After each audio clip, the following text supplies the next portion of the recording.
Okay, good morning. Good morning. How are you?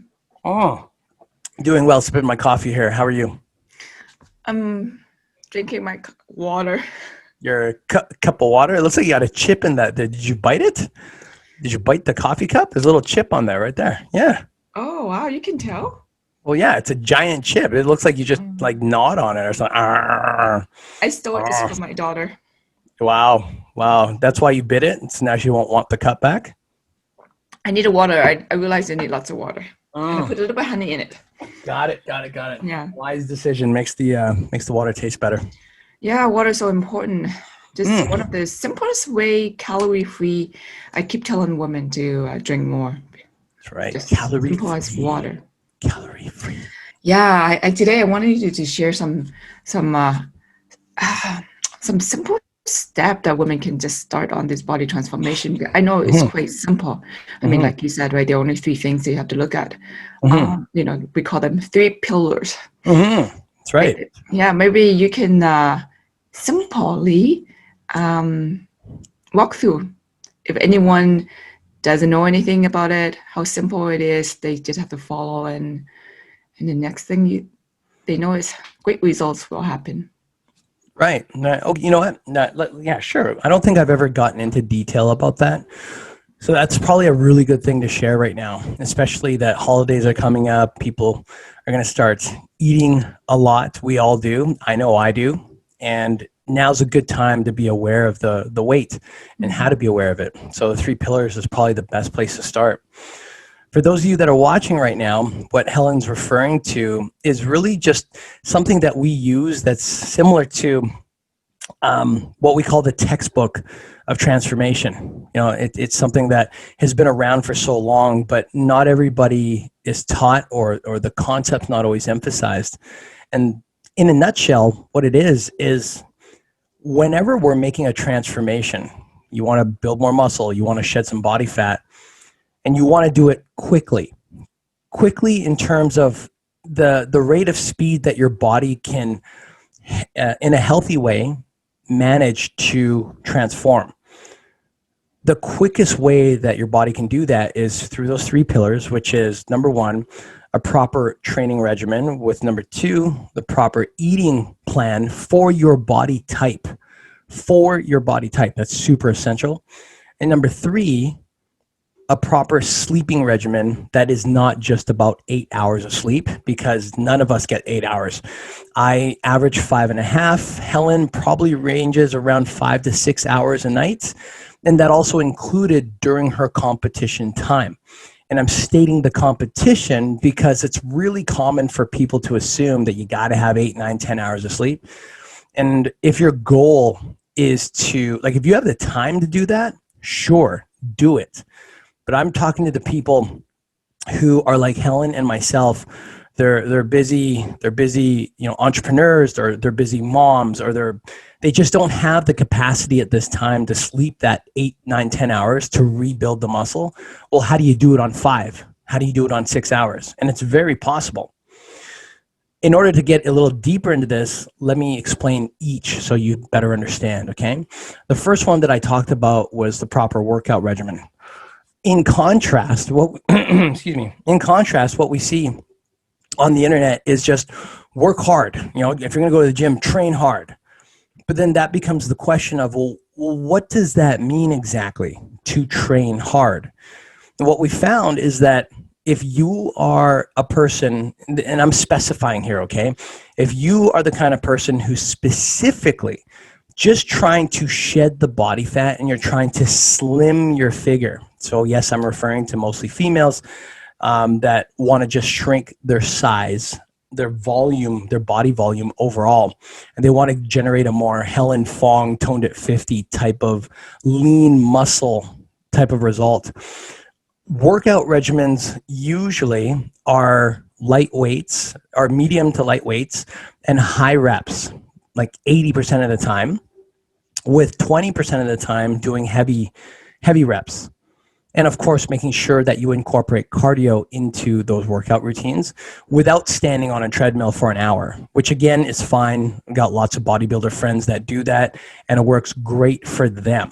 However, you're like, if you're watching this right now and you want to be like Helen, Helen is not a bodybuilder. That's not the category she takes part in. What she takes part in is in the, I guess what you would call the more swimsuit type. Like, I can use the technical term, but what the judges look for in her body is more of a natural, slim but fit, well balanced looking figure. They're not necessarily looking for more muscle in her category. And which is nice for you if you're watching this video right now, because chances are is you probably just want to look amazing in your dress or in your outfit, in your blouse, or in your old pair of jeans that you haven't touched in so long. You want to put it back on again and look and feel like you're 20 or 30 years old again. Right? I like the hourglass figure. Right, Yeah. which is totally possible. So number one, the right workout regimen for most people trying to produce that kind of result is to make sure they're doing 80%, in my opinion at least, and to the results we produced, 80% of the time spent should be on medium weights, high reps, and only 20% of the time doing heavy weights and low reps. We can get into more detail on that in another call. The second part is being able to eat based on your metabolism type. And I talk about this a lot because we always hear the same thing: eat healthy and then go train and you should be fine. Well, that's true to a degree, but what does that really mean to eat healthy? Well, eating healthy, of course, always boils down to your more organic foods. You don't want to eat too much out of a box or a bag. So like chips and crackers, or those are okay. But most of the food eaten should be around meats, protein, like meat proteins, and vegetables and fruits. Again, I'm not a doctor, so you got to figure out for yourself or consult with your sports doctor on what's best for you. I'm just giving a generalization. Now, how that works in terms of metabolism type is there's three metabolisms. You've got your ectomorph, you got your endomorph, you got your mesomorph. That all that means is that ecto are the really skinny types of people who have a hard time packing on the weight, right? Endomorphs are the people who can gain muscle fairly easy, but they also gain fat very easy. I'm one of those people. No, not you, Helen. You are not even close to that.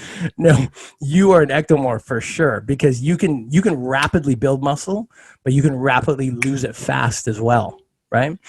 So you got ecto, you got endo, and you got the mesomorph. Mesomorphs are of the three, mesomorphs are the luckiest in my opinion, because they naturally have an athletic looking figure even when they're not working out.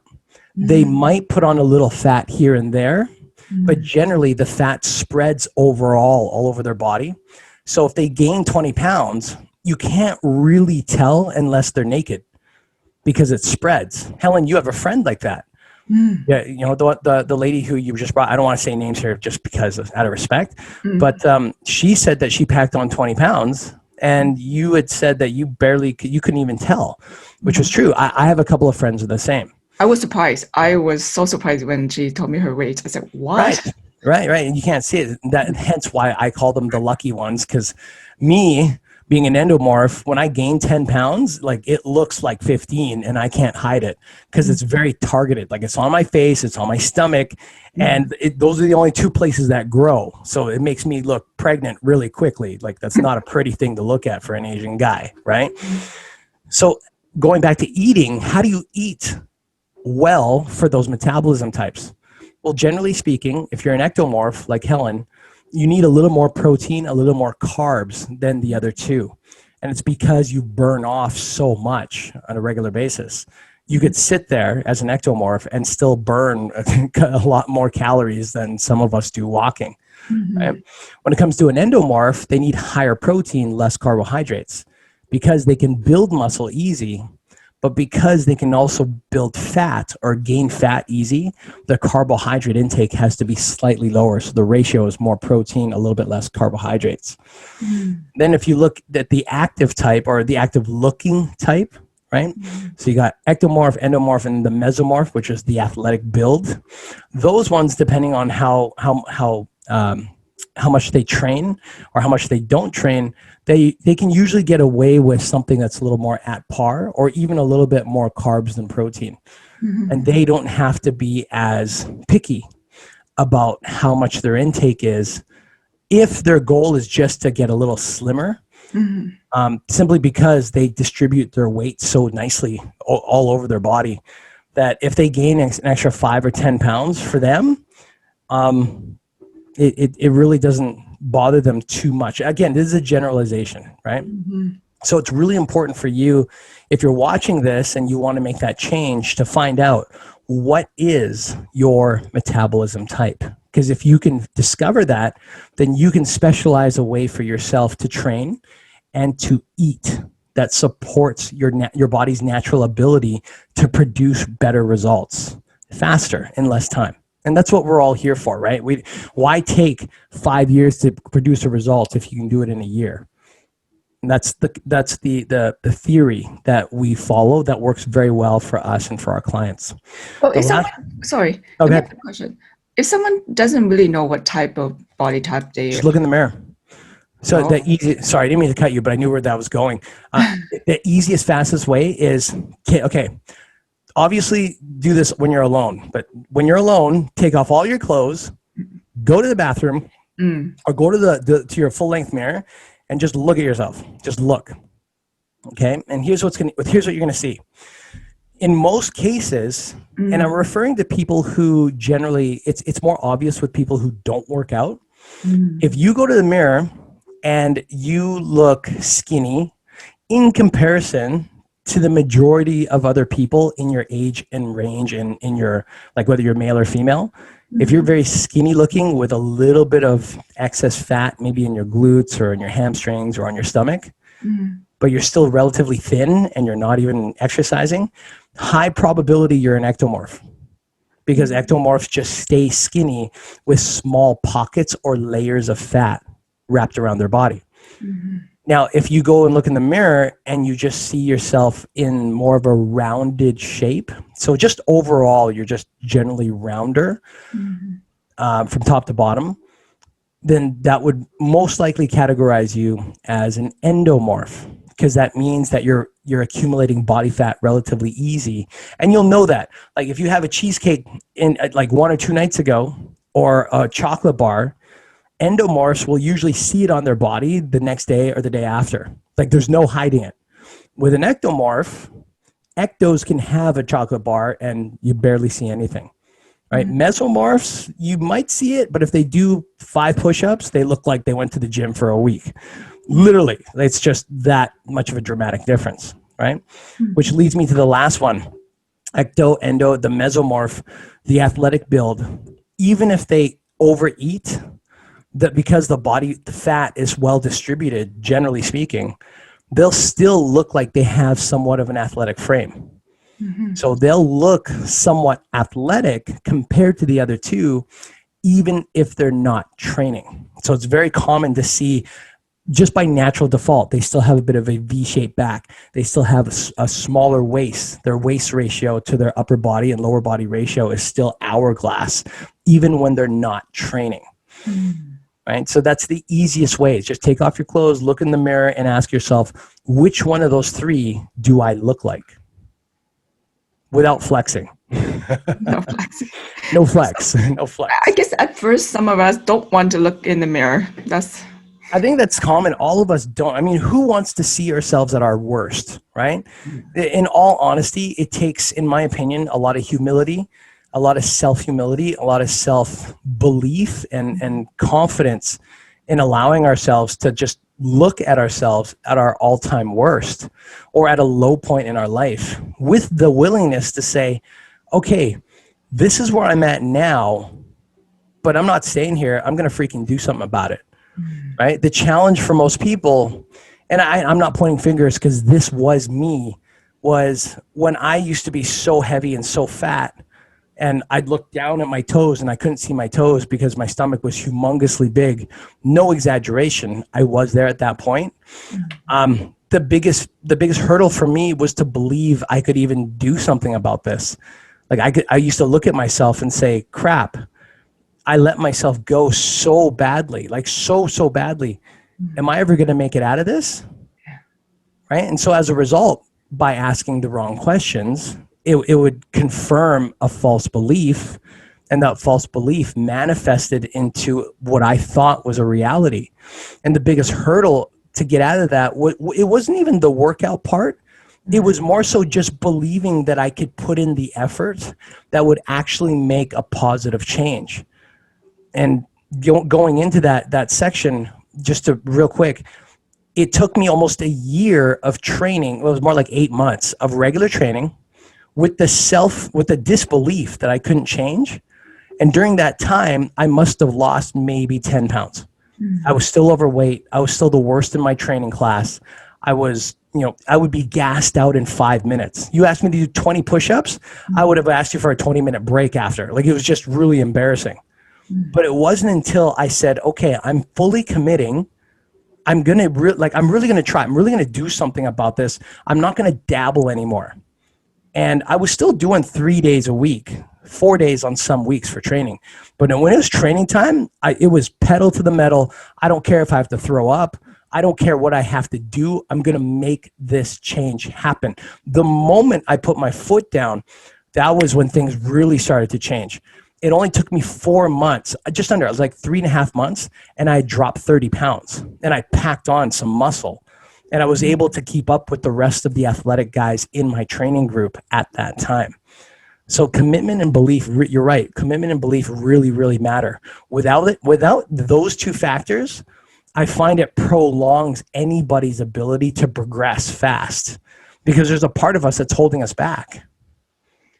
What belief did you change when you say asking the right questions would help? So I'm referencing some training that I got from some psychology coaches and classes. And what I'm basically describing is one of the key essential belief sets that they taught us, which was in our modern world, people just say whatever, and it's whatever they feel in the moment, which is fine, right? It's freedom of speech. You just say what you want to say. The only challenge is when we're just speaking out of our mind, just whatever comes to our mind, just say it. What that actually does is it creates, in what they believe, a subconscious programming to the back of our brains.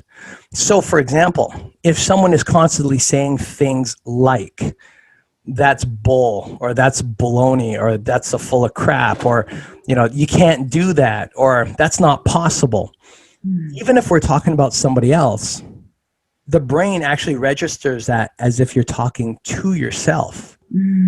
So if the constant words are that I don't believe it, that's not true, I don't think that's possible, unconsciously we end up doing that to our own selves, which then creates the belief of, well, that's not possible, that's not real, that can't happen.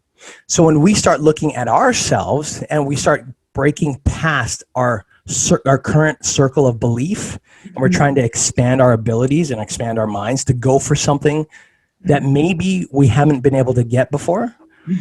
If we've spent so much time saying and believing and thinking things like, it's not possible, it's not real, I can't do it, whether for other people or ourselves, the unconscious mind kicks in and goes, well, I'm just going to replay everything you've ever said about this particular kind of situation.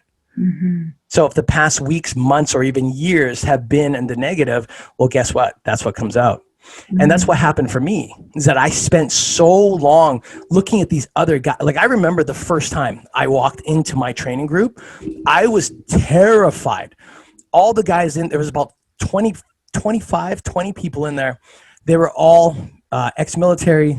They were cops. They were like CrossFit guys, just really jacked. The women in that room had 4-packs, and I'm like, I don't even have a 2-pack right now. Oh my God, everybody's got packs, and I got the keg. I got this 2007, right? I got the keg, and they're all looking at me, no joke, looking at me like, okay, are you sure you found the right place? And I'm thinking the same thing too.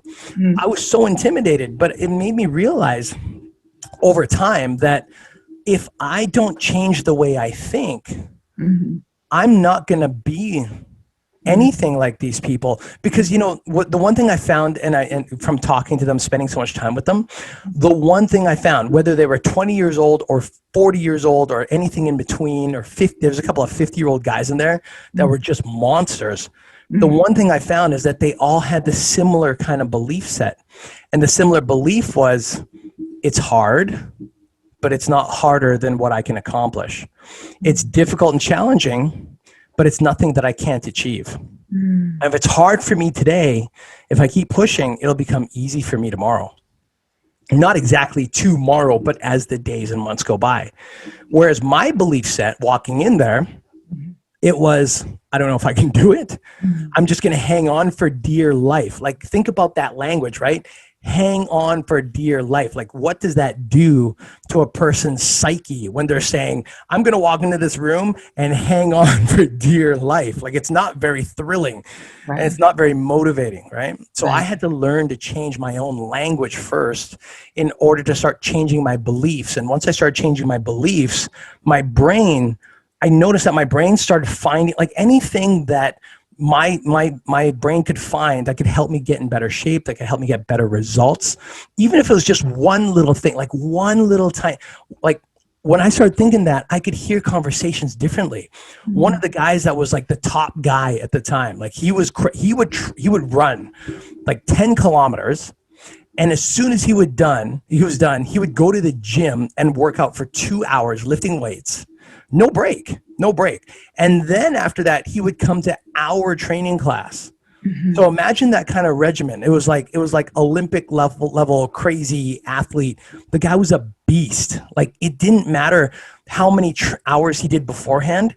He would still outperform everybody in the room. We looked at him and we called him the machine, because he was literally like a machine, like burpees galore. When you jump and push up, we'd be doing that for 5 minutes straight. All of us would be gassing out, half of us white in the face, and he'd still be like, bump, bump, bump, bump. What's going on, guys? Come on, keep going. And everybody's just like dragging their feet. Amazing guy. He said this thing to me one time. He goes, because I asked him, I said, what do you do to be so good at this? Like, you're freaking good at this. And he's older than I am, right? So to meet someone older than me at the time and around my stature, and I saw photos of him, he was he was bigger than me. He was fat, like, just, I'm not trying to be derogatory, I think, just straight up overweight. And that's what led him to get to those classes. And he said, Allan, one of the things I do is I get up at 5 a.m. and I do 20-minute warm-ups. I'm like, what's that got to do with it? It's 20. What do you mean? And he explained to me how if you just get up in the morning, you do 10 to 20 minutes, it activates your metabolism and warms the fascia that's around your body. So fascia is this like elastic stuff that's like over top your muscles that just helps keep it all together, protects the muscles. And he said, if you warm that up, then you go to your actual training, you kill it in the training because your fascia is primed, it's ready to go. But if you wake up, go out through your day, and then just go train directly, he said, that's fine too, but you'll find that the output that you carry, the performance, it's much lower unless you do your morning 20-minute warm-up. It's like night and day difference. And he was right, because on days that he didn't do his 20 minutes in the morning, when he'd come and train, like, I remember I was holding pads for him. He was just doing a boxing warm-up. 5 minutes into it, he was already starting to gas. And I'd never seen him gas before. This is like 4 years after, right, that we started training together. And I'm like, hey, bro, are you okay? And he's like, yeah, I just forgot to do my 20-minute warm-up today. Wow. I thought, wow. 20 minutes, that makes that much of a difference? He's so right. He's so right, because I do the same. On some days I don't train in the morning. When I go to the gym or I go to a training session of any kind, I'm not fully engaged physically. I'm not doing my 100%. Wow. But when I do it in the morning, oh my God, yeah. And you can see, like, Helen, you've spent time with me. So you can see on some days when I perform well, and on some days I'm just like, I'm okay, but I'm not like good. Those are the days I don't do my morning 20 minutes. So morning 20 minutes could be anything. It has to be light. So because it's first thing in the morning, usually the goal is not to do a heavy session because it's 20 minutes. It's not long. But you want something just enough that breaks a sweat a little bit, gets your heart rate up just a little bit, so that way it warms your body. And once it warms your body, the fascia gets warmed. And when you have a certain amount of hours before your next session, the fascia in your body has time to loosen up. So when you go to that workout, it's like nothing's holding you back. You're just go, go, go, go, go. Right. Mind you, of course, that you have the right energy. You've eaten well for the afternoon or for the morning as well. But that fascia, it is just as essential as eating based on your body's type, like requirements, and getting adequate sleep for recovery. No, I thank you for elaborating on the extra. We kind of take a detour to something, but it was very interesting that you share your story with us. And no, thank you. So we have protein, we have workout, and what's the last pillar that we wanted to? Right. So to touch on the last one, no problem. So recap real quick. So you got to make sure that you're having the right workout routine for your body. You got to make sure that you're eating properly. So that's basically just the balance ratio between carbs, fibers, and proteins. That's a foundation. Of course, there's some additional things, but that's your mainstay. The third and the last is your recovery. And recovery simply means that when you're going to sleep, specifically for sleep, you've got to hit that category of sleep called rapid eye movement sleep, or REM sleep for short. Very common, nothing new. Most people in the athletic world are familiar with the term. And all that means is that when we go to sleep, there's a certain period of time where the body has to go through a journey, almost like imagine climbing to the top of a short hill, where at the top of the hill, your body then activates what's called rapid eye movement sleep. And it's called rapid eye movement because when you're sleeping, your eyes actually start to shake, like they start to go everywhere. And that's the signification that your body's in the actual REM recovery type of sleep. But it doesn't go there right away. It's not like when we fall asleep, then all of a sudden, boom, REM sleep right away. Some people, yes. Most people, no. So what happens is in an 8-hour window, let's say you're sleeping 8 hours, some people will take 3, 4, or 5 hours in the sleep zone in order to get to that last stage called REM sleep, where they rejuvenate. And rejuvenation in the body only happens in that REM period, but most people don't sleep enough to get there. So that becomes the question of, okay, if I don't have 8 hours and I need 4 usually to get to the next 4 of REM sleep, or 5 to get the next 3 of REM sleep, but I don't have 8 hours. So either I can sleep more if that's possible, or I can shorten the time span it takes to get to rapid eye movement sleep. So what we do is we use a mix of zinc and magnesium. Usually, again, you can get absorbed through food, but food quality these days sometimes doesn't support the amounts that each person needs. So we'll eat foods, but also supplement that. We'll use, I like to use zinc and magnesium supplements that you can get at the store. And what I find is when I use that, when I go to bed on 5.5 hours of sleep, I feel like I slept 8 or 9. Like today, I got to bed at around 2 because I was working, and I got up at 7:45. And I feel fine. I feel like I slept 7 hours, but that's because I took my zinc and magnesium the night before. Wow, thank you. So basically the only 3 things anyone have to look at if they want a body transformation, there's not many things into it, like workout, right? Yeah, it's not a whole textbook of stuff. Like you can go there. There's always a mountain of knowledge for everything, right? But if what we're talking about specifically is just to be able to reduce the volume of a person's body to help them get slimmer, if it's specifically about slimming, I find that's much easier to do than taking someone who's slim and then trying to pack on 5, 10, 15, 20 pounds of muscle for them. Because building muscle is a lot harder, like large muscle, that's a lot harder. It takes a lot more work, takes a lot more time. And what's easier for me is to help people who have excess body fat and shed that down. Because body fat can come off like that if you know how to do it. But packing on muscle is picky. It is picky. Like if you're off for 1 or 2 days in your meals, you just lost time in building muscle. You have to pack on more time, more days. If your eating regimen is not on point, your body can sometimes end up going into a starvation mode, which eats its own muscle for energy. Burning body fat is way easier, and it's a lot more fun in that context. Yes, we covered a lot today. Maybe in next session we can cover more of those in details. Yeah, definitely would love to. Hopefully this was helpful to people out there. So thank you. Yes, thank you so much. And I You're will see you welcome. next time. See you next time.